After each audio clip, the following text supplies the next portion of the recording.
पूर्ण परमात्मा पाप कर्म दंड को भी काट सकता है। अभी तक जिस भी संत व महापुरुष से मिले उन्होंने यही बताया कि पाप कर्म फल भोगने से ही समाप्त होगा। वो प्रभु कौन है जो पाप कर्म को काट देता है, वो काल के बंधन से छुड़वा देता है। उसका क्या नाम है, पूजा की विधि क्या है?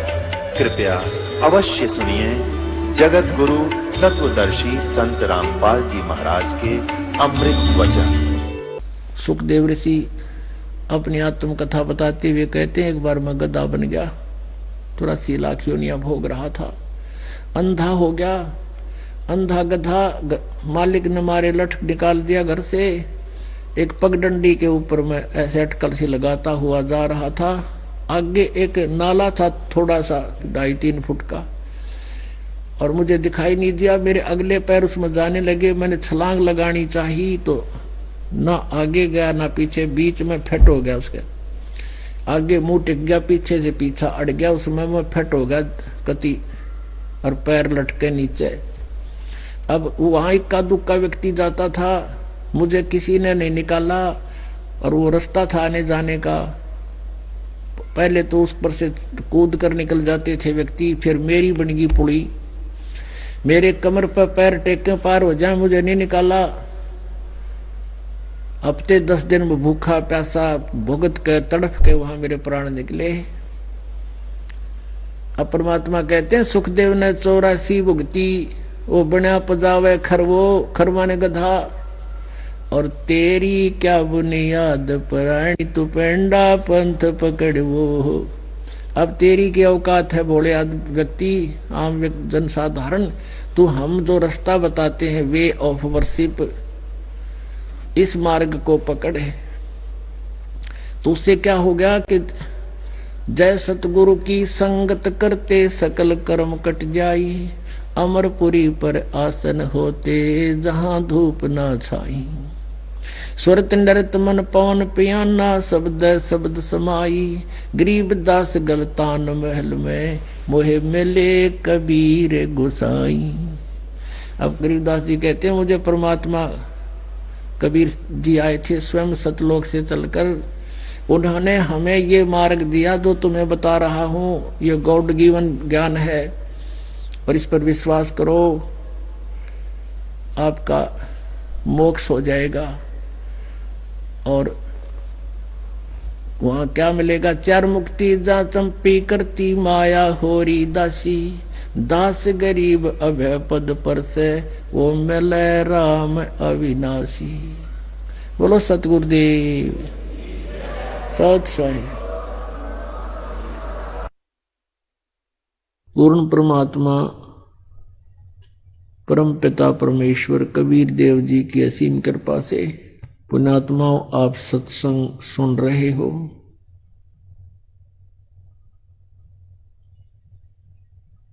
और सत्संग में आने से प्राणी को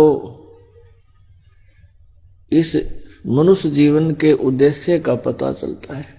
परमेश्वर कबीर देव जी ने ही यहां सत्संग की व्यवस्था की है। सत्संग का अर्थ होता है जहां पर सत्य ज्ञान के प्रवचन किए जाए, आध्यात्मिक सत्य ज्ञान जिसको तत्व ज्ञान कहते हैं। परमेश्वर कबीर देव जी के अतिरिक्त तथा उन महापुरुषों के अतिरिक्त जिनको भगवान मिले थे स्वयं आकर के, किसी को भी सत्संग का ज्ञान नहीं, किसी के पास भी सत्संग नहीं। अपने आत्मा ये इतनी कड़वी सत्य है, इतना कड़वा सत्य है ये, कि एक बार प्राणी इस बात से एकदम महसूस करता है कि क्या किसी को भी ज्ञान नहीं था? क्या किसी को भी ज्ञान नहीं था? ऋषि महर्षि हुए हैं जिन्होंने 4 वेदों को कंठस्थ याद कर रखा था, चतुर्वेदी कहलाते थे। क्या वे अज्ञानी थे?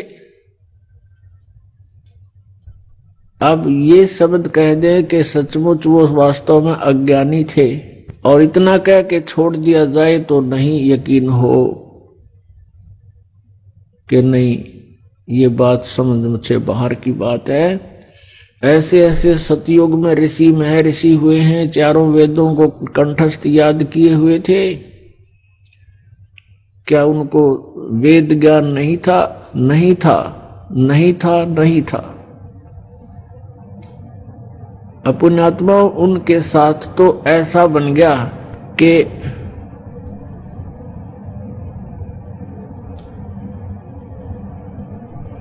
बंजारे के बैल जो और फिरे देश परदेश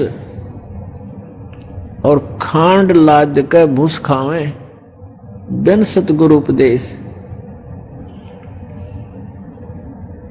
अब परमात्मा कहते हैं पीठ मनुखा दाख लदी है और कर राखात बबूल। जैसे ऊंट के ऊपर मनुखा दाख भर रखी थैले में, बोरे में,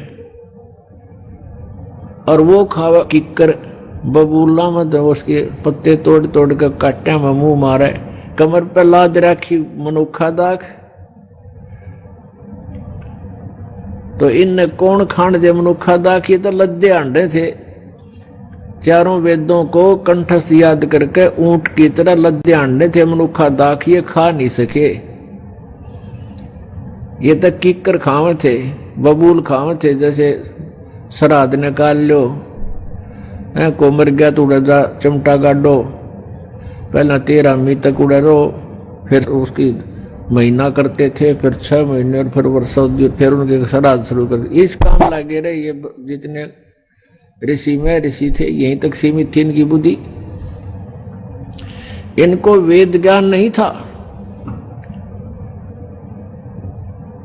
पुण्यात्मा ये कितना जटिल प्रश्न हो गया। यदि इसका प्रमाण ना दिया जाए तो कोई नहीं सुने। और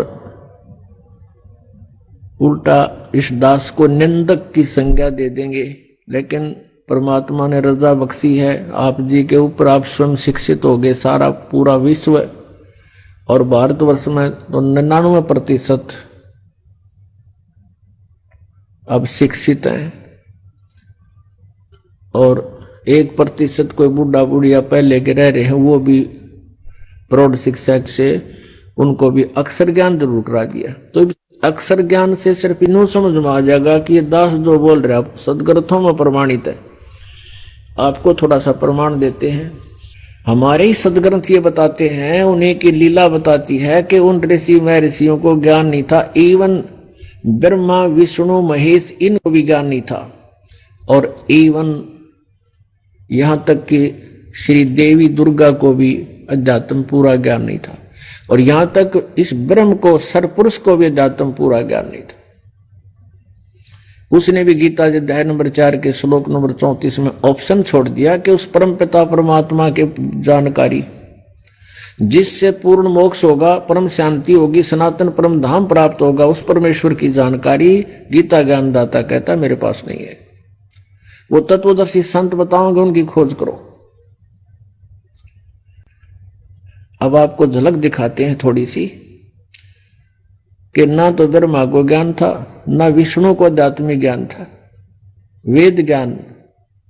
क्योंकि चारों वेद जो है, ऋग्वेद, यजुर्वेद, सामवेद और अथर्ववेद, ये पहला स्टेप है हमारा, जहां से ये ऋषि महर्षि अपना ज्ञान समाप्त करते हैं।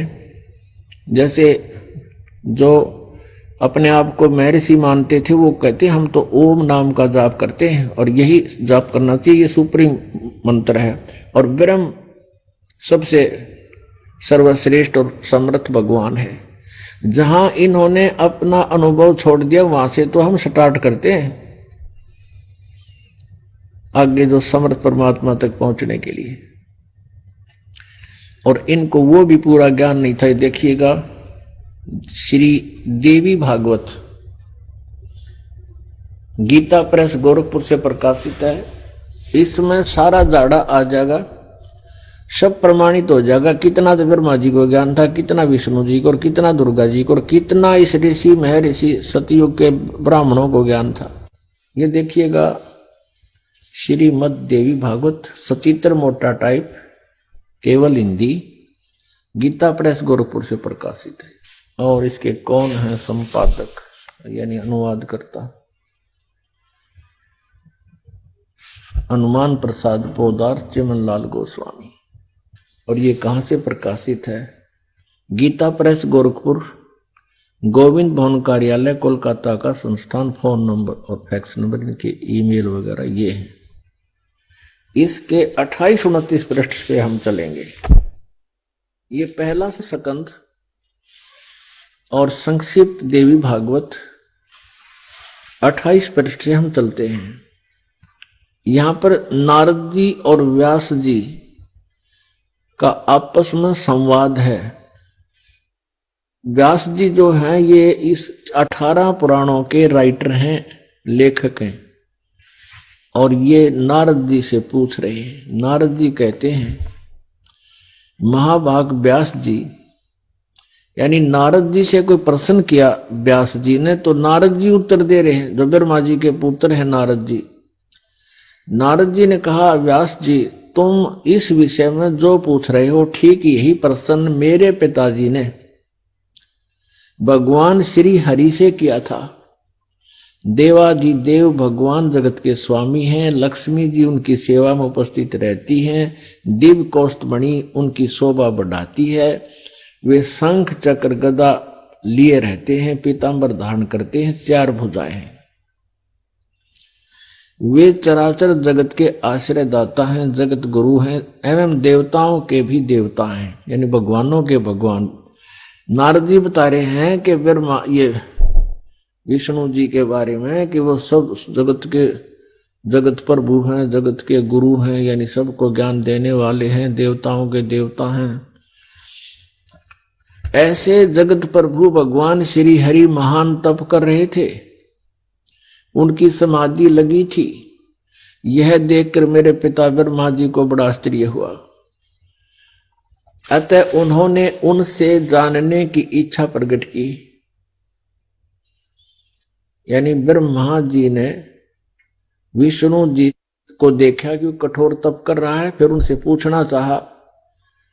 ब्रह्मा जी ने पूछा प्रभु यानी विष्णु जी से, आप देवताओं के अध्यक्ष, जगत के स्वामी और भूत भविष्य एवं वर्तमान के सभी जीवों के एकमात्र शासक हैं। भगवान फिर आप क्यों तप कर रहे हैं और किस देवता की आराधना में ध्यान मगन है? मुझे असीम आश्चर्य तो यह हो रहा है कि आप देवेश्वर एवं सारे संसार के शासक होते हुए समाधि लगाए बैठे हैं। ब्रह्मा जी के विनीत वचन सुनकर भगवान श्री हरि यानी विष्णु जी ने फिर ये मंगल वचन कहे। श्री हरि उनसे कहने लगे, ब्राह्मण सावधान होकर सुनो, मैं अपने मन का विचार व्यक्त करता हूं। देवता, दानव और मानव सब यही जानते हैं कि तुम सृष्टि करते हो, मैं पालन करता हूं और शंकर संहार किया करते हैं। किंतु फिर भी वेद के पारगामी पुरुष अपनी युक्ति से यह सिद्ध करते हैं कि रचने, पालने और संहार करने की यह योग्यता जो हमें मिली है उसकी अधिष्ठात्री शक्ति देवी हैं दुर्गा। वे कहते हैं कि संसार की सृष्टि करने के लिए तुम्हें राजसी शक्ति का संचार हुआ, तुम में। ब्रह्मा जी रजगुण हैं, ये भी स्पष्ट होता जा रहा है। मुझे सात्विक शक्ति मिली है, यानी विष्णु जी सतोगुण है, और रुद्र में तामसी शक्ति का आविर्भाव हुआ है। उस शक्ति के अभाव में तुम इस संसार की सृष्टि नहीं कर सकते, मैं पालन करने में सफल नहीं हो सकता, और रुद्र संहार कार्य करने में भी संभव नहीं। आगे देखो, हम सभी उसी शक्ति के सहारे ही अपने कार्य में सदा सफल होते आए हैं। सुवर्त प्रत्यक्ष और परोक्ष दोनों उदाहरण में तुम्हारे सामने रखता हूं, सुनो। यह निश्चित है कि उस शक्ति के अधीन होकर ही मैं इस शेष नाग की सैया पर सोता और सृष्टि करने का अवसर आते ही जाग जाता हूं। मैं सदा तप करने में लगा रहता हूं, उस शक्ति के शासन से कभी मुक्त नहीं रह सकता। कभी अवसर मिला तो लक्ष्मी के साथ सुख पूर्वक समय बिताने का सौभाग्य प्राप्त होता है। मैं कभी तो दानों के साथ युद्ध करता रहता हूं। अखिल जगत को भय पहुंचाने वाले दैत्यों के विकराल शरीरों को शांत करना मेरा परम कर्तव्य हो जाता है। और फिर लास्ट में निष्कर्ष दे दिया उसने अपनी आध्यात्मिक नॉलेज का, विष्णु जी ने। मुझे सब प्रकार से शक्ति के यानी दुर्गा के, श्री देवी के अधीन होकर रहना पड़ता है। उन्हीं भगवती शक्ति का मैं निरंतर ध्यान किया करता हूं। ब्रह्मा जी मेरी जानकारी में, मेरे स्पिरिचुअल नॉलेज में, मेरे आध्यात्मिक ज्ञान में इन भगवती शक्ति से, दुर्गा से बढ़कर दूसरे कोई देवता नहीं, इससे बड़ा कोई भगवान नहीं। ये फाइनल फैसला, यानी ये है विष्णु जी का आध्यात्मिक ज्ञान, जानकारी। इतने विद्वान थे। और ब्रह्मा जी इनको, नारद ब्रह्मा व्यास विष्णु जी को सर्वेश्वर बता रहा है। सारी सृष्टि के देवता, देवताओं के भी देवता, वे भगवान श्री हरि दिव्य कौस्तुभ उनकी शोभा बढ़ाती है, संग चक्र वो रखते हैं। वे चराचर जगत के आश्रय दाता, जगत गुरु और एवं देवताओं के भी देवता हैं। बता, जगत गुरु बता रहे हैं इसको विष्णु जी को। कौन? नारद जी। और व्यास जी सुन रहे हैं। और फिर ब्रह्मा जी कहते हैं कि तुम देवताओं के भी देवता हो गए। ब्रह्मा जी ने पूछा, प्रभु आप देवताओं के अध्यक्ष, जगत के स्वामी, भूत भविष्य सब वर्तमान जीवों के एकमात्र शासक हैं भगवान, फिर आप क्यों तपस्या कर रहे हैं और किस देवता की आराधना में ध्यान मग्न हैं? मुझे असीम आश्चर्य हो रहा है कि आप देवेश्वर यानी सब देवों के मालिक, सब भगवानों के भगवान। और विष्णु जी फिर कहे, अपना मैं किसकी भक्ति करता हूं? विष्णु जी कह रहे हैं कि मुझे सब प्रकार से शक्ति यानी दुर्गा के अधीन होकर रहना पड़ता है। उन्हीं भगवती शक्ति का मैं निरंतर ध्यान किया करता हूं। ब्रह्मा जी मेरी जानकारी में इन भगवती शक्ति से बढ़कर दूसरा कोई देवता नहीं, कोई भगवान नहीं। अब दुर्गा के विचारों सुनाते हैं आपको। ये था ज्ञान श्री ब्रह्मा जी, श्री विष्णु जी, श्री व्यास जी, इन सभी का। और विष्णु जी कह रहे हैं कि दुर्गा से इससे बड़ा कोई भगवान यानी शक्ति, भगवान देवेश्वर, इससे बड़ा कोई देवता मैं नहीं मानता, इससे कोई बड़ा भगवान है।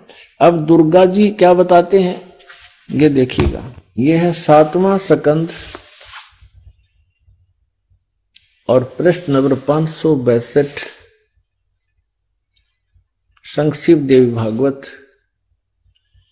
और यहां देखिएगा, देवी के द्वारा हिमालय को ज्ञानो उपदेश और ब्रह्म स्वरूप का वर्णन।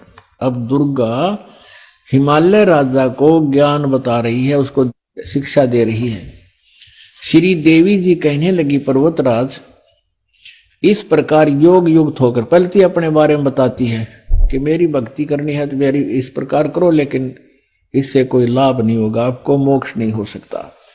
फिर क्या बताती है, उस ब्रह्म का क्या स्वरूप है यह बतलाया जाता है, जो प्रकाश रूप सबके अत्यंत समीप में स्थित हृदय रूप गुहा में स्थित होने के कारण गुहाचर नाम से प्रसिद्ध है और महान पद अर्थात परम प्राप्य है। वह समस्त प्रजा के ज्ञान से परे है, अर्थात किसी की बुद्धि में आने वाला नहीं है, ऐसा तुम जानो। जो परम प्रकाश रूप है, जो सूक्ष्म से अति सूक्ष्म है, जिसमें संपूर्ण लोक और उन लोकों में निवास करने वाले प्राणी स्थित हैं, वह ये अक्षर ब्रह्म है। अब ब्रह्म से शुरू हुई थी, या इसको अक्षर ब्रह्म भी बोल रही है, अक्षर ब्रह्म। और वही सबके प्राण है, वही सबकी वाणी है और वही सबके मन है। वह यह परम सत्य और अमृत अविनाशी तत्व है, सौम्य।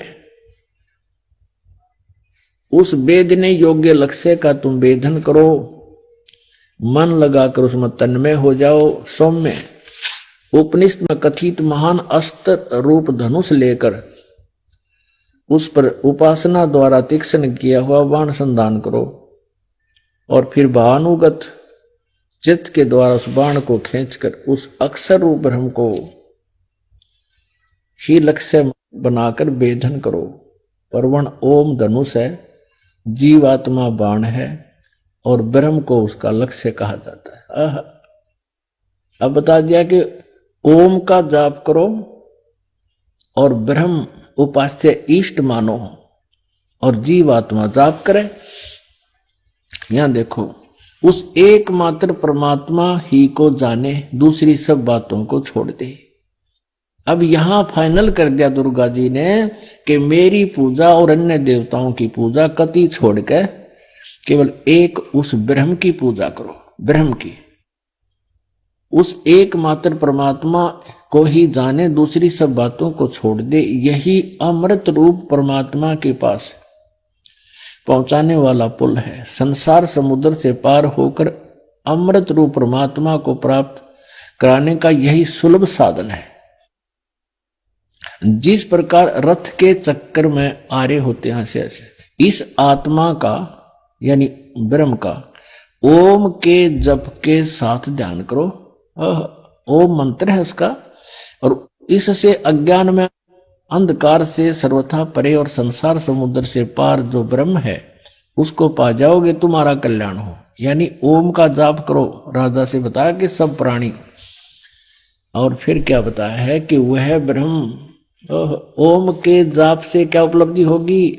वह यह सब का आत्मा ब्रह्म ब्रह्मलोक रूप दिव्य आकाश में स्थित है। वो ब्रह्मलोक में रहता है। ओम का जाप करने से ब्रह्मलोक प्राप्ति होती है। वो कहाँ है? ब्रह्म प्राप्ति होती है। ब्रह्म कहाँ रहता है? वो ब्रह्मलोक रूप दिव्य आकाश में स्थित है। पुण्यात्मा, अब आपको पता चल गया श्री ब्रह्मा जी, नारद जी, व्यास जी को कितना वेद ज्ञान है, जो विष्णु जी को सर्वेश्वर बता रहे हैं, और विष्णु जी को कितना ज्ञान है, ये दुर्गा जी को अंतिम फाइनल गॉड बता रहे हैं, कंप्लीट गॉड बता रहे हैं। अब दुर्गा क्या कह रही है कि ब्रह्म है पूज्य योग्य, ये अपने अपने नॉलेज से बता रहे हैं। अब दुर्गा जी कह रही है कि ब्रह्म की पूजा करो, ओम नाम का जाप है उसकी साधना का। ओम नाम का जाप करने से ब्रह्म को टारगेट इष्ट बना करके तो ब्रह्म लोक में चले जाओगे जहां वो रहता है। गीता जी क्या बताती है? क्योंकि श्रीमद् भगवत गीता इन चारों वेदों का सारांश है। ऋग्वेद, यजुर्वेद, सामवेद और अथर्ववेद, कोड वर्डों में, यानी बहुत संक्षिप्त में। तो उसी के आधार से बताया जा रहा है। अब वेद ज्ञान भी ब्रह्म सरपुरुष देता है और गीता ज्ञान भी ये ब्रह्म ही देता है सरपुरुष। श्री कृष्ण जी में प्रवेश करके, श्री कृष्ण जी में प्रवेश करके गीता जी का ज्ञान कौन बोल रहा है? ये सरपुरुष ब्रह्म बोल रहा है। अब ये कैसे प्रवेश करता है, ये थोड़ा सा और लिंक है इससे, तब आपके समझ में आओगी। ये कैसे प्रविष्ट होता है, श्री कृष्ण जी में कैसे प्रवेश हुआ, उसका उदाहरण देते हैं, देखिएगा। ये श्री विष्णु पुराण गीता प्रेस गोरखपुर से प्रकाशित है। अब इसका अंदर का पेज दिखाते हैं, सचित्र हिंदी अनुवाद सहित। इसके अनुवादक हैं मुनि लाल गुप्त। इसमें संस्कृत भी साथ है। इसके पृष्ठ नंबर 233 पर देखिएगा, चतुर्थ अंश और अध्याय 2, चतुर्थ अंश का अध्याय 2 और 233 पृष्ठ पे पूर्व काल में अध्याय 2 का ये 22वां श्लोक से प्रारंभ करते हैं। पूर्व काल में त्रेता युग में एक बार अति भीषण देव संग्राम हुआ देवताओं का और राक्षसों का, जिसमें महाबलवान दैत्य गण से पराजित हुए देवताओं ने भगवान विष्णु की आराधना की। अब ये काल कैसे छल करता है, जब भी कोई ऋषि महर्षि या कोई साधु संत साधना करते हैं भगवान ब्रह्म पूर्ण परमात्मा की, तो किसी को विष्णु रूप में दर्शन दे देता है, तो वो मान लेते हैं कि ये विष्णु जी जो सतोगुण है ये सुप्रीम पावर है। यहाँ ऐसा ही हुआ। तब आदि अनंत शून्य अशेष जगत प्रतिपालक श्री नारायण ने देवताओं से प्रसन्न होकर कहा, आप लोगों का जो कुछ भी अभीष्ट है वह मैंने जान लिया है, उसके विषय में यह बात सुनिए। यानी देवताओं ने कहा था कि राक्षसों ने हमें पराजित कर दिया है और हमारी रक्षा करो, हमें वापस हमारा राज्य दिलाओ। उसने कहा, भगवान ने कहा इस काल ने कि राजऋषि ससाद का जो पुरंजय नामक पुत्र है, उस अक्षत्रिय श्रेष्ठ के शरीर में मैं अंश मात्र से स्वयं अवतीर्ण होकर, यानी कुछ समय के लिए मैं उसके शरीर में प्रवेश करूंगा। किसके में? पुरंजय के शरीर में, और उन संपूर्ण दैत्यों का नाश करूंगा। अतः तुम लोग पुरंजय को दैत्यों के वध के लिए तैयार करो, यानी युद्ध में उसने खड़ा कर लो पुरंजय को, फिर मैं उसमें प्रवेश कर जाऊंगा। ये काल कहता है। ये विष्णु तो इसलिए कहते हैं कि विष्णु रूप में प्रकट हो गया उनके सामने, लेकिन वो अपने असली रूप में कभी किसी के समक्ष नहीं आता। उसने प्रतिज्ञा कर रखी है। गीता जी अध्याय नंबर 7 के श्लोक नंबर 24-25 में वो स्वयं कहता है कि मैं कभी अपनी किसी के सामने व्यक्त रूप में नहीं आता, व्यक्ति रूप में मैं छुपा रहता हूं। अच्छा, तुम लोग पुरंजय को दैत्यों के वध के लिए तैयार करो। हो गया इससे स्पष्ट कि वो कैसे लीला करता है। पुण्यात्माओं, अब देखो चतुर्थ अंश ही अध्याय नंबर 3 देखो, ये है चतुर्थ अंश। ये प्रश्न नंबर 243, वो 233 था, और अध्याय नंबर 3 का यह देखना, श्लोक नंबर 4 से शुरू करते हैं। पूर्व काल में रसातल में मौने नामक 6 करोड़ गंधर्व रहते थे। गंधर्व, उन्होंने समस्त नागकुल के प्रधान रतन और अधिकार छीन लिए थे। गंधर्वों के पराक्रम से अपमानित उन नागेश्वरों द्वारा स्तुति किए जाने पर उसके श्रवण करने से जिनकी विकसित कमल सदृश आंखें खुल गई हैं, निंद्रा के अंत में जागे हुए उन जलसाई भगवान सर्वेश्वर को प्रणाम कर उनसे नागगण ने कहा। ये विष्णु समुद्र की उपासना कर रहे थे, वहां काल ने विष्णु रूप में दर्शन दे दिए। भगवान, इन गंधर्वों से उत्पन्न हुआ हमारा भय किस प्रकार अंत होगा? तब आदि अनंत रहित भगवान पुरुषोत्तम ने कहा, योनासव के पुत्र मानधाता का जो यह पुरुकुत्स नामक पुत्र है, योनासव का पुत्र था मानदाता, मानदाता का पुत्र था पुरुकुत्स। कहते उस पुरुकुत्स जो पुत्र है उसमें प्रविष्ट होकर मैं उसके अंदर बढ़ूंगा, भूत की तरह प्रविष्ट होकर मैं उन संपूर्ण दुष्ट गंधर्वों का नाश कर दूंगा। अपने आत्माओं, श्रीमद् भगवत गीता के ज्ञान को किस लिए दिया गया, किस समय दिया गया? जिस समय अर्जुन कौरव पांडवों की आमने सामने सेनाएं खड़ी होगी, युद्ध की तैयारी होगी, और अर्जुन देख रहा सामने भाई सब रिश्तेदार, चाचे ताऊ भाई भतीजे रिश्तेदार आपस में खड़े, हम इनको मारेंगे और फिर काय का राज करेंगे। तो वो युद्ध नहीं करना चाहता था। भगवान श्री कृष्ण भी युद्ध कराना नहीं चाहते थे, क्योंकि वो पहले बहुत प्रयत्न कर चुके थे और युद्ध ना करने के कितने प्रिय थे। उन्होंने यहां तक फैसला दे दिया था कि एक तरफ मैं खड़ा होऊंगा, एक तरफ मेरी सेना होगी, और दोनों पक्षों को क्योंकि कह दिया था कि तुमने जो अच्छा लगे उसको ले लो, और यहां तक कह दिया था मैं हथियार भी नहीं उठाऊंगा। तो क्या श्री कृष्ण युद्ध करवाते और वो गीता का ऐसा ज्ञान देते जिससे नाश होना था? ये तो गीता का ज्ञान तो जो बोला वेद ज्ञान है।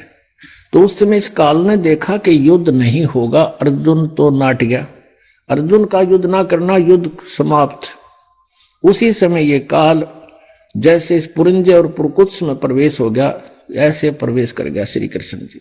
अब श्री कृष्ण जी से अर्जुन पूछ रहा है, आप कौन हो महानुभाव? वो तो रिश्तेदार था, उसका साला था श्री कृष्ण। तो क्या उसने पहचाना नहीं था वो? क्योंकि उसने अपना असली रूप दिखाया, वो था वो काल उसके अंदर बाहर निकल कर दिखा उसको, और फिर वापस समा गया, फिर कृष्ण दिखे।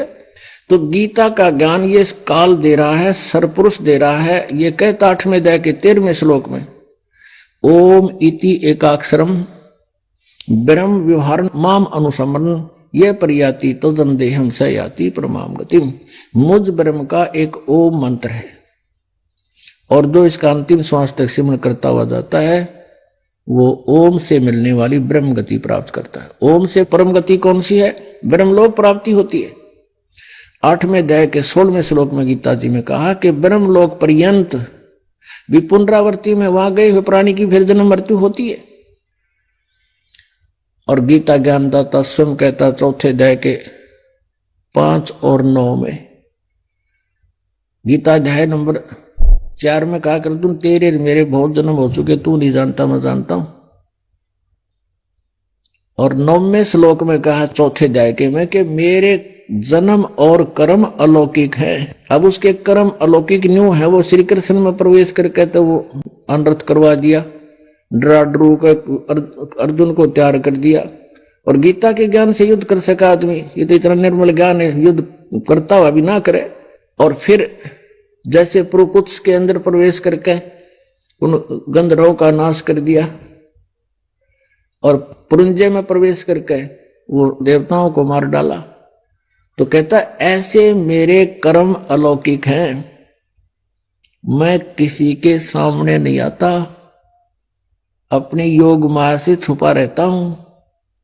7वें अध्याय के गीता जी के 24 और 25 श्लोक में अपने आत्माओं। अब गीता ज्ञानदाता अपने बारे में कहता है कि मैं भी जन्म मृत्यु में हूं, तू भी जन्म मृत्यु में है, और यहां रहेगा तो युद्ध करना ही पड़ेगा।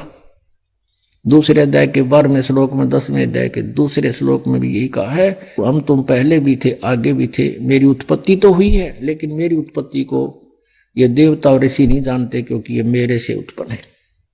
अब जैसे पिता की उत्पत्ति को, जन्म को, डेट ऑफ बर्थ को बच्चे नहीं बता सकते, संतान नहीं बता सकती, वो तो दादाजी बतावे। तो परम अक्षर ब्रह्म जिसने इस सरपुरुष की उत्पत्ति की, जिसने हम सब की उत्पत्ति की, उसने आके कबीर परमेश्वर ने ये कंप्लीट स्पिरिचुअल नॉलेज हमें दिया, आध्यात्मिक ज्ञान बताया कि इस काल की कैसे जन्म हुआ, कब है इसकी डेट ऑफ बर्थ। उन्होंने सारा अपनी सच्चिदानंद घन ब्रह्म की वाणी में कति स्पष्ट कर रखे है। अब ये कहता है गीता ज्ञानदाता 15वें अध्याय के 1 से लेकर 4 में, 16 और 17 में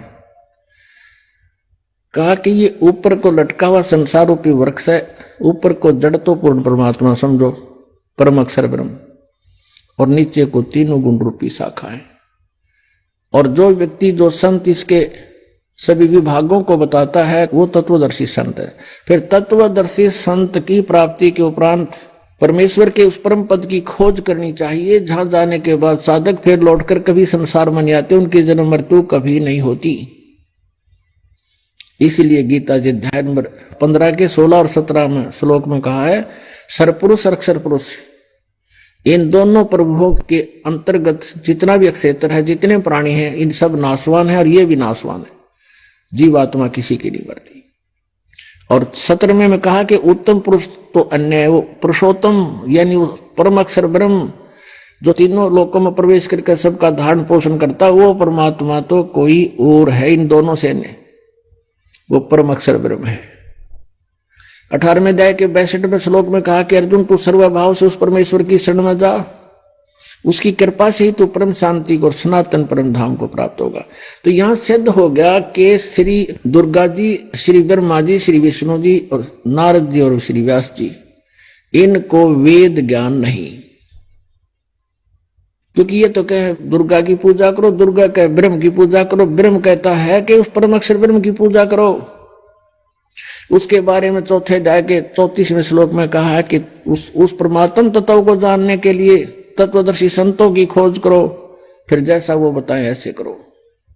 तो ये कंसेप्ट क्लियर हो गया कि ना तो कंप्लीट वेद ज्ञान ब्रह्म को, सरपुरुष को, ना ब्रह्मा विष्णु महेश को, न दुर्गा जी को, और ना अन्य नारद और व्यास को। अब सतयुग के ब्राह्मणों की ओर दिखाते हैं आपको, वो विद्वान बताएंगे कि सतयुग के ब्राह्मण और वो दुर्गा की पूजा करा करते, यही से वेद के विद्वान। ओहो देखिए, यही श्री देवी भागवत 6ठा स्कंद और 414 पृष्ठ। जन्मे जय ने पूछा, महाभाग किस युग में कैसा धर्म का स्वरूप है, इस संपूर्ण विषय को विशेष रूप से बताने की कृपा कीजिए। व्यास जी बोले, व्यास जी बता रहे हैं, राजन, यह निश्चय है कि सतयुग में ब्राह्मण वेद के पूर्ण विद्वान थे और उनके द्वारा निरंतर भगवती जगदम्बा की आराधना होती थी और भगवती का दर्शन करने के लिए उनका मन सदा ललायित रहता था। प्रत्येक गांव में शक्ति मंदिर का उद्घाटन हो, दुर्गा का मंदिर बने, इस विषय की उनके मन में बड़ी उत्सुकता रहती थी। अब ये सतयुग से प्रयत्नशील है, ये नकली ब्राह्मण गांव गांव में मंदिरों के लठी नन गढ़वा रखे। ये बताओ, नौका वेद के विद्वान थे, सतयुग के ब्राह्मण पूर्ण विद्वान थे और दुर्गा की पूजा करते थे। ये टट्टू विद्वान थे वेद के, है कहीं वेद के अंदर दुर्गा की पूजा का कहीं पर भी जिक्र? और देखो इसी में थोड़ी सी रह गया, ये तो सतयुग के ब्राह्मण बताए। अब देखो यहां तक तो ये सतयुग के ब्राह्मणों को बताया कि ये बड़े वेद के पूर्ण विद्वान थे, दुर्गा की पूजा करते थे। अब कलियुग के ब्राह्मणों को क्या संज्ञा दी है? धर्म की यह सतीथि त्रेता में भी रही, परंतु कुछ ह्रास हो गया था। सतयुग की जो सतीथि थी वह द्वापर में विशेष रूप से कम हो गई थी। राजन, उन प्राचीन युगों में जो राक्षस समझे जाते थे वे कलियुग के ब्राह्मण हैं। अब कलियुग वाला का देख लो, ये संज्ञा, ये उपमा दे रखी है शास्त्र में, क्योंकि अब के ब्राह्मण प्राय पाखंड करने में तत्पर रहते हैं, दूसरों को ठगना, झूठ बोलना और वैदिक धर्म कर्म से अलग रहना कलियुगी ब्राह्मणों का स्वाभाविक गुण बन गया है। पुण्यात्माओं, दास के ने जो प्रथम शब्द, पहली बार जो शब्द बोले थे कि आज तक परमेश्वर कबीर देव जी ने जो आकर ज्ञान दिया, तत्व ज्ञान, और उनसे परिचित महापुरुषों को छोड़कर वो चंद महापुरुष हैं जो दास के नॉलेज में हैं। आदरणीय धर्मदास साहिब जी, आदरणीय मुलुकदास साहिब जी, आदरणीय नानक साहिब जी, आदरणीय दादू साहिब जी, आदरणीय गरीबदास साहिब जी, गांव छुड़ानी, जिला झज्जर, हरियाणा वाले, आदरणीय गीसा साहिब जी, गांव खेकड़ा और जिला मेरठ, यूपी वाले। इन महापुरुषों को परमात्मा मिले, इनके पास वही तत्व ज्ञान था जो परमेश्वर ने आके इनको बताया, इनके अंतःकरण में फीड किया।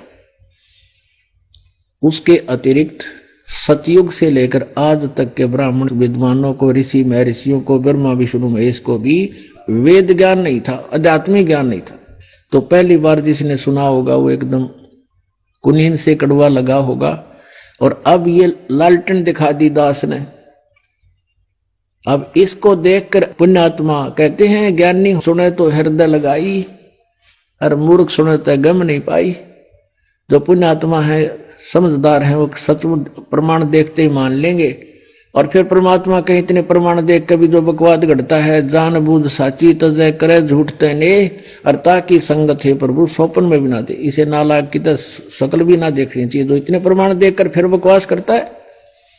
तो महापराधी प्राणी है, दुष्ट है, भगवान का जो है ना वो शत्रु है, पूरे मानव समाज का शत्रु है। तो पुण्यात्मा, अब इनकी बकवाद करने एक दाड़ा निकले, क्योंकि आप स्वयं शिक्षित हो गए। सदग्रंथ हमारे पास है, सबके घर रखे हैं, खासकर हिंदू धर्म में तो ये सारे गीता प्रेस गोरखपुर से प्रकाशित, देख लो खोल के।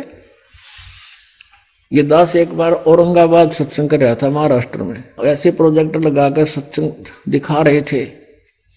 5-7 बुजुर्ग से बैठे, कभी नो देखे, तो उन्होंने कहा कि ये संत कोई षड्यंत्रकारी नजर आता हमें। इसने ऊपर तो गीता प्रेस गोरखपुर का कवर चढ़ा रखा है, अंदर इसने सारी बातें अपनी गलत भर रखी है। उन्हें प्रश्न नंबर, वे अध्याय नंबर सारे नोट करके रखी थी, जाते देखिए सामने। तो जब वो चर्चा कर रहे थे तब भगत बैठे थे हमारे, वो सुन रहे थे। उनको पता था इनमें ऐसे ही बोलते रहते हैं, इनको पता था नहीं, देखेंगे जब पता लगेगा।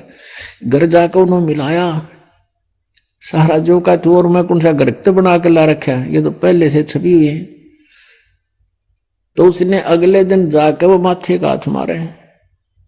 कहा हमने तो सारी उम्र खो दी, 70 साल का, कोई 72 साल का, कोई 65 वर्ष के, रिटायर हो रहे, एजुकेटेड आदमी। अरे तेरा गजब भैया, रोज पढ़ा करते, हमारी तो बुद्धि पर पत्थर पड़ रहे थे, हम ये कभी ना समझ में आई हमारे। तो कहते हैं बुद्धिमान समाज आराम से समझ लेगा, प्रमाण देखो। और पुण्यात्मा, इन सदग्रंथों को दिखाने की दास को कति आवश्यकता नहीं, क्योंकि जो ज्ञान परमेश्वर कबीर जी ने दे रखा है वो फाइनल है, वो सत्य है, 100 का 100 सत्य है। लेकिन इस सत्य को सत्य प्रमाणित करने के लिए सदग्रंथ दिखाए जाते हैं। यही ज्ञान परमात्मा ने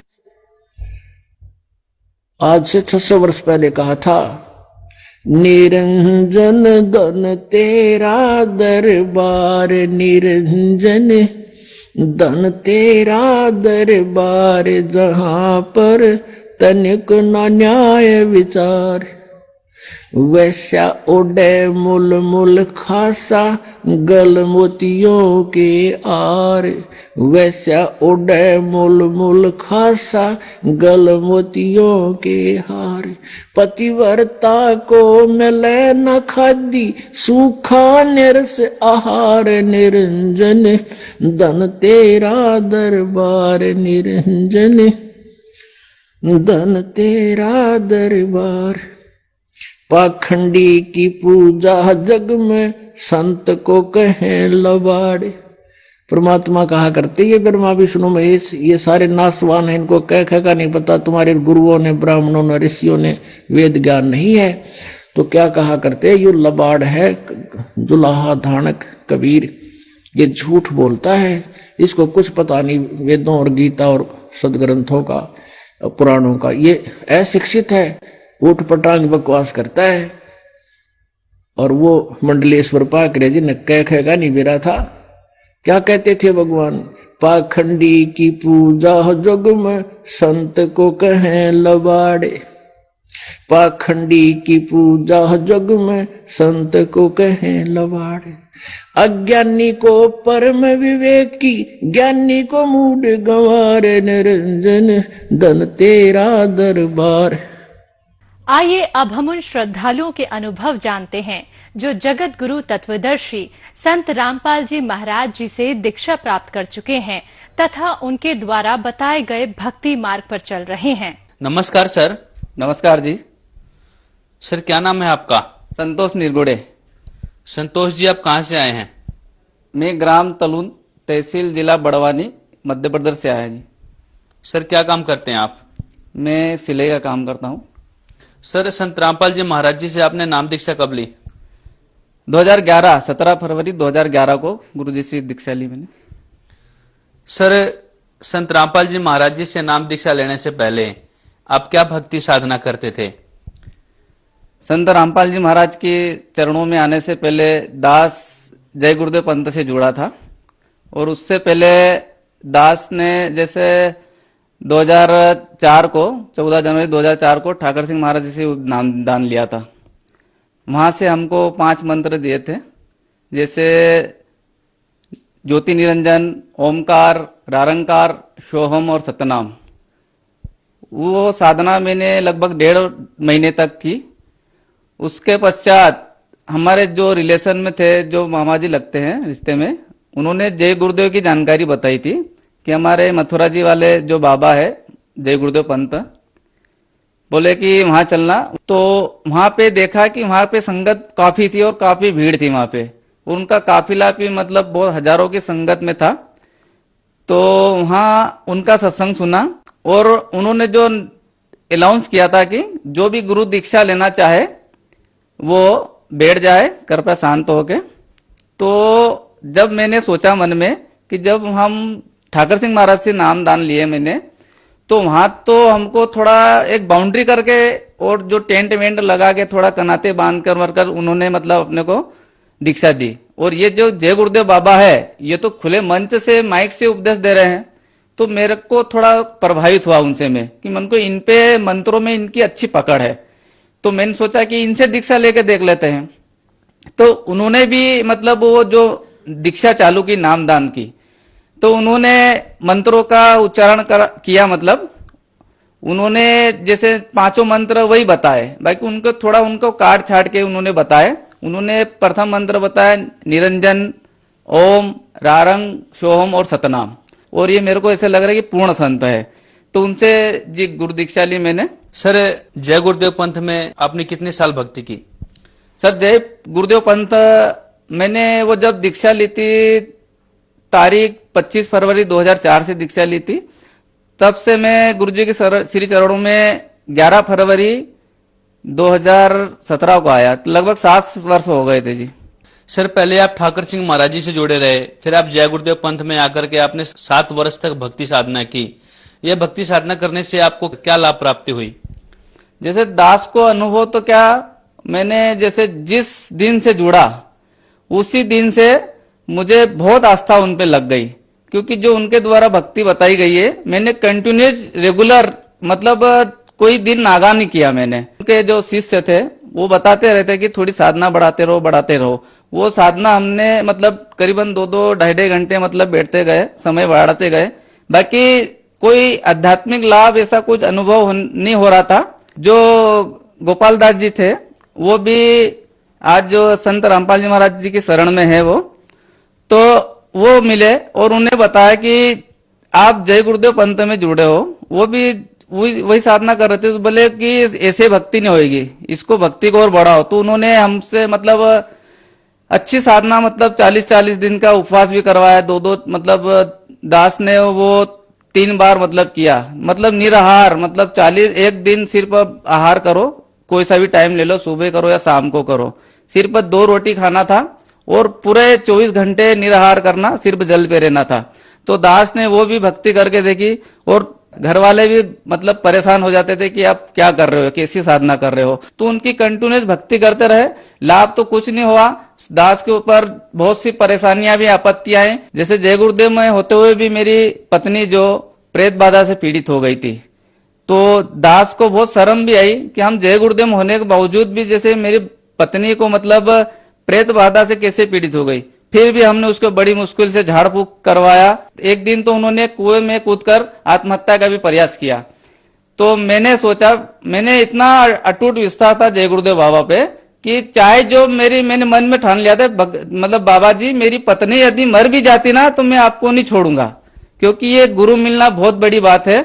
मैं क्यों उनकी पुस्तकों में पढ़ता था, वो एकलव्य और द्रोणाचार्य का शिष्य कथा थी, वो उनको गुरु दीक्षा के लिए उनसे अंगूठा मांगा तो उन्होंने तनिक भी मतलब समय नहीं लिया, उनको अंगूठा काट के दे दिया। और उन्होंने बोला था कि अगर मेरे से शीश भी मांगते तो मैं भी आपको निछावर कर देता। तो उन्होंने एक वाणी थी उसमें कि शीश दिए तो गुरु मिले तो भी सस्ता जान। मुझे वो वाणी मतलब बस घर कर गई थी। मेरे मतलब जो गुरु मिले हैं जय गुरुदेव बाबा है, इनको मैं पूर्ण संत मानता था और बड़ी मुश्किल से मिले हैं। मैं इनको ऐसे ही अब गंवाऊंगा नहीं। आपने बताया कि आप जय गुरुदेव पंथ के संत तुलसीदास जी को पूर्ण परमात्मा मानते थे, फिर आप संत रामपाल जी महाराज के शरण में कैसे आए सर? जैसे ही भक्ति करते करते, जैसे हमारे कुछ भगत जय गुरुदेव पंथ से थे, उनको संत रामपाल जी महाराज द्वारा लिखित पुस्तकें जो सचखंड का संदेश और ज्ञान गंगा पुस्तकें मिली। उन्होंने उस पुस्तकों का अध्ययन करा, लगभग 2-3 महीने तक करा। हमारे बीच में उन्होंने हमको नहीं बताया कि ऐसे ऐसे ज्ञान है। उन्होंने बरवाला आश्रम जो हरियाणा में है उनसे नाम दीक्षा लेके वो आए और आकर हमको भी उन्होंने वो पुस्तकें बताई। तो दास को तो 1.5 महीने बाद में उनका वो पुस्तकें मेरे पास आई। बाकी ऐसे ही मुखाकर उन्होंने फोन करके बताया था कि जो आप जय गुरुदेव पंथ में हम लगे थे कि वो भी पूर्ण मोक्ष का मार्ग नहीं है। वहां पे वो जो भक्ति बतला रहे हैं वो भी काल तक की ही भक्ति है, उससे अपना पूर्ण मोक्ष नहीं होगा। तो मैंने बोला कि आप कैसे कह सकते हो कि मैं आपको एक पुस्तक दूंगा, सचखंड का संदेश और ज्ञान गंगा, इन पुस्तकों को पढ़ना और फिर आपने खुद निर्णय लेना है कि क्या सच्चाई है और क्या गलत है। तो 1.5 महीने तक मुझे बहुत बेकार लग रहा था, क्योंकि मैं रोता रहा हूं परमात्मा के लिए कि ये परमात्मा, जब मैं अपने जो गुरु बिना जो भक्ति करते हैं और मैं अपने गुरु को भगवान रूप में मान रहा हूं और गुरु बिना मोक्ष नहीं हो सकता, और जो मैं गुरु के द्वारा बताई गई भक्ति अभी फिलहाल में जो कर रहा हूं और ये भी गलत निकल रही है, तो मैं किस पे विश्वास करूं। उन्होंने बोल दिया कि संत मतलब सारे नकली है, काल के, ये तो काल का लोक है, ये सब सारे नकली ज्ञान दे रहे हैं, और जो संत रामपाल जी महाराज बता रहे वो सारे प्रमाणित ज्ञान दे रहे हैं। तो मैंने परमात्मा से प्रार्थना की, परमात्मा आप ही हमको यहाँ से बताओ कि सच्चा गुरु कौन है। इस पृथ्वी पे, इस काल के लोक में हम किस पे विश्वास करें। ये नकली गुरु के तीत भरमा रहे, नकली कौन है असली कौन है, हमको कोई समझ में नहीं आ रहा था। मालिक ये नहीं तो दास तो क्या बताए, आत्महत्या जैसी मेरी स्थिति हो रही, क्योंकि भगवान मेरे से छूट रहा था। मैं मेरे परिवार के लिए इतना नहीं रो रहा था कि उसके बावजूद मैं जय गुरुदेव बाबा को छोड़ नहीं रहा था। मैंने सोच लिया था मेरी भले पत्नी मर जाए फिर भी मैं जय गुरुदेव पंथ नहीं छोड़ूंगा। बाकी आप वो जय गुरुदेव पंथ ही गलत निकल रहा है, उसको काल का पंथ बता, मैं इनकी साधना कैसे करूं। परमात्मा आप ही मेरे को बुद्धि दो। तो दास को आने से 2 दिन पहले मतलब जो भगत लोग बताए, भगत जी मेरे को पुस्तक दो जल्दी, तभी मेरे को कहीं समझ में आएगा। 2 दिन पहले उन्होंने पुस्तक दी, ज्ञान गंगा और सचखंड का संदेश। और सचखंड का संदेश जब पुस्तक पढ़ी, उसमें ये लिखा था कि जय गुरुदेव पंथ और ठाकर सिंह महाराज जितने भी ये पंथ है ना, राधा स्वामी पंथ से निकले हैं। तो वो बात ऐसे 3 पॉइंट थे, जय गुरुदेव पंथ राधा स्वामी से निकला है, और इनका जो राधा स्वामी जो प्रवर्तक जो है शिवदयाल जी, उनके कोई गुरु नहीं थे। और उनकी भी जो मृत्यु हुई शिवदयाल जी की, वो भी भूत बनकर अपनी ही शिष्या में प्रेतवश आके सभी विकार करने लगे, बीड़ी हुक्का पीने लगे। तो दास को बहुत बुरा झटका लगा कि जो जय गुरुदेव बाबा है, जो हमारे उनको एकदम भगवान मानते हैं, वो भी राधा स्वामी पंथ से निकला है। मतलब राधा स्वामी पंथ से इनको अलग पंथ बनाने की क्या जरूरत थी।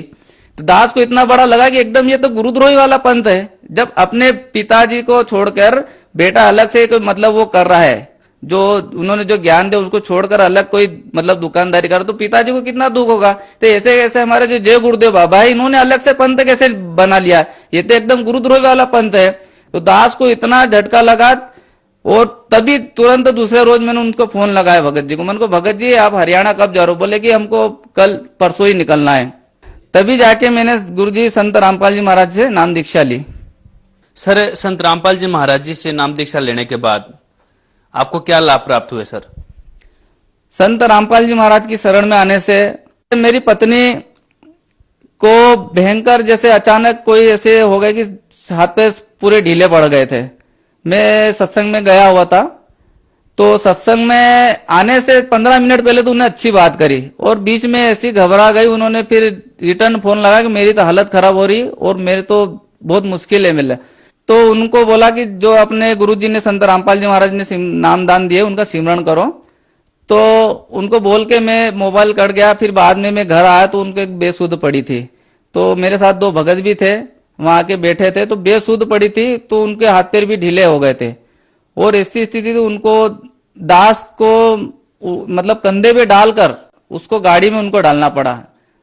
तो बहुत मेरी तो रोने जैसी हालत हो गई। और भगत गांव वाले मोहल्ले वाले भी देख रहे थे कि ये इतनी मतलब भक्ति करता है, तो इसके साथ ऐसे कैसे हो गया, क्या हुआ। वो सोचने में मेरे को भी लगा कि यार हम संत रामपाल जी महाराज की शरण में है और हमारे साथ ऐसा कैसे हो जाएगा। मालिक यदि मेरी पत्नी को कुछ हो गया तो मैं क्या इनको जवाब दूंगा। मैं तो क्योंकि इनको तो मैंने बहुत लाभ बताए थे कि हमारे गुरु जी की शरण में आने से ऐसे ऐसे लाभ हो गए, ऐसे ऐसे मुर्दे तक जिंदा मालिक ने गुरुजियों ने कर दिए हैं। तो ले जाते हुए मेरे मन में कई सवाल आते रहे, उनको एडमिट करा और वहां ले जाके ही मालिक की ऐसी दया हुई कि उनको बाटल लगा। और जैसे ही उनको बाटल लगी तो धीरे धीरे उनको आराम आने लगा। और फिर उनसे बात करने लगी तो उन्होंने बताया कि आज ये आपकी पत्नी ये नीर बत्ती, क्योंकि उनके हाथ पे ढीले हो गए, उनके जाने की तैयारी थी। परमात्मा ने एक हमारी भगतमती को जीवन दान दिया। इसके बाद ही जैसे मेरे 3 साल की एक बच्ची है मतलब, उसको मोटरसाइकिल 3 सवारी बैठी हुई थी। वो 3 साल की बच्ची कितना मतलब हिम्मत रख सकती, वो उसके ऊपर से निकल गई और वो एकदम बेहोश वो भी हो गई थी।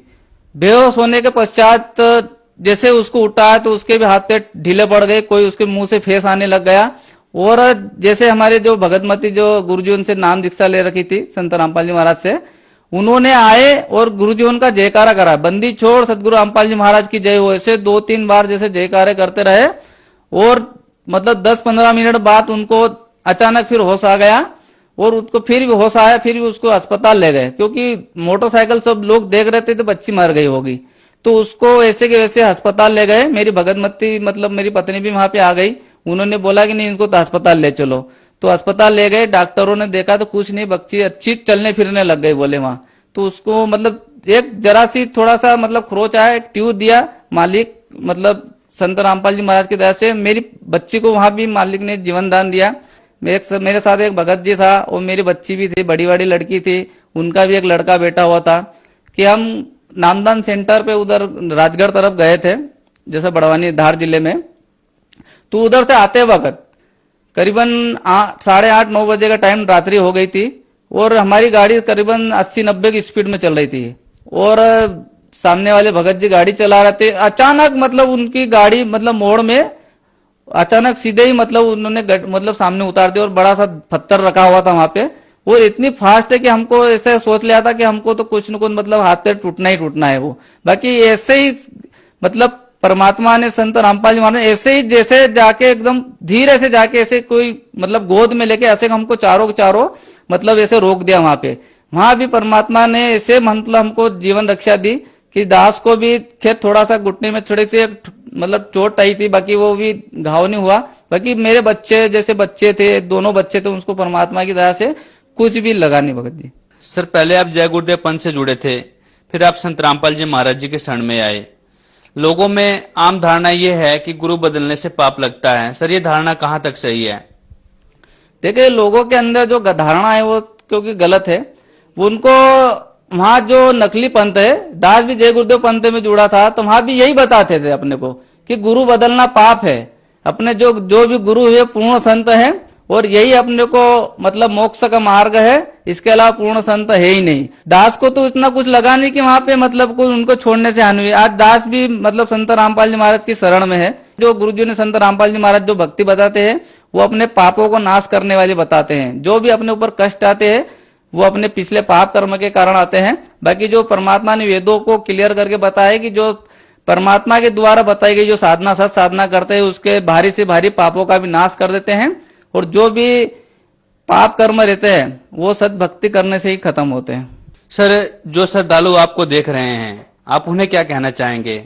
मैं जय गुरुदेव पंथ वालों से एक दास से ही प्रार्थना करना चाहता है कि आप सही की पहचान करो। आज जैसे कि जय गुरुदेव बाबा जो इन्होंने गुरुजियों के बारे में एक भविष्यवाणी भी कर रखी है, 1972 की बात है। उन्होंने बोल रखा है कि वो संत जिसकी लोग प्रतीक्षा कर रहे हैं वह 20 वर्ष का हो चुका है। संत रामपाल जी महाराज का जन्म 7 सितंबर 1951 का है और जिस रोज जय गुरुदेव बाबा ने भविष्यवाणी की थी 1971 8 सितंबर 1971 को, तो उसी मतलब दिन को देखा जाए तो गुरुजी का 20 वर्ष के पूर्ण हो चुके थे। और उन्होंने बोला था कि जिसकी लोग प्रतीक्षा कर रहे हैं वो 20 वर्ष का हो चुका है और उन्हीं के द्वारा जो बताई गई साधना पूरा विश्व करेगा, उन्हीं का मतलब ज्ञान चलेगा। तो मैं उन्हीं जय गुरुदेव पंथ वालों से मैं ये दास प्रार्थना करना चाहता है। आज जो संत रामपाल जी महाराज जो भक्ति विधि जो बता रहे थे, बता रहे अपने शास्त्रों से प्रमाणित करके बता रहे। सभी जय गुरुदेव पंथ वालों भक्तों से दास की प्रार्थना है कि संत रामपाल जी महाराज जी के ज्ञान को समझे और जो भविष्यवाणी 1971 में जय गुरुदेव बाबा ने जिस संत के बारे में भविष्यवाणी कर रखी है वो संत रामपाल जी महाराज जी है।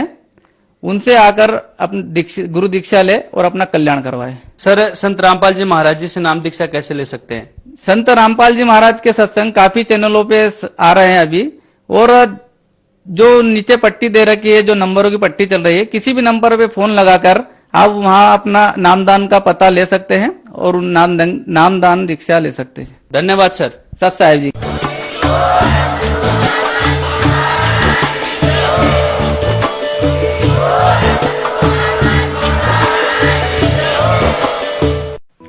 आप सुन रहे थे जगत गुरु तत्वदर्शी संत रामपाल जी महाराज के मंगल प्रवचन। अधिक जानकारी के लिए संपर्क करें 8222 880 541 8।